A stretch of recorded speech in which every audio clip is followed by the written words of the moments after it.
আসসালামু আলাইকুম। বিসমিল্লাহির রহমানির রহিম।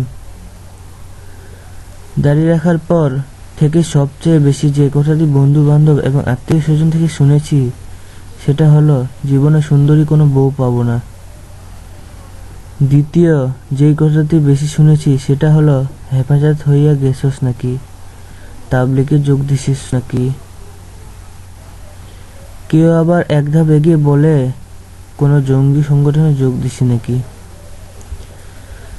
চারিপাশের পরিবেশ পরিস্থিতিতে লোকজন দাড়িবিহীন পুরুষ দেখতে দেখতে এতটাই কাণ্ডজ্ঞানহীন হয়ে গেছে যে তাদের রাসূল সাল্লাল্লাহু আলাইহি ওয়াসাল্লাম এর সুন্নত নিয়ে হাসি ঠাট্টা করে, যা দেখে কষ্টই লাগে। আমি কিছু না বলে বরং পাশ কেটে যাই।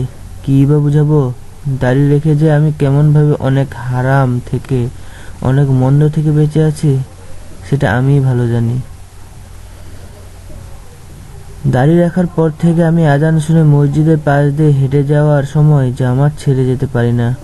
দাড়ি রাখার পর থেকে সবার সামনে কিংবা আড়ালে খারাপ কোনো কাজ করতে পারি না।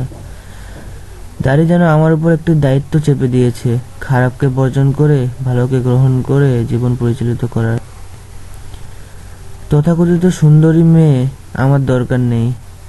আল্লাহর কাছে হাসরের ময়দানে কিছু নিয়ে যেতে না পারলেও যাতে তার রাসূলের সুন্নাত ধরে উপস্থিত হতে পারি, শুধু এইটুকুই চাওয়া।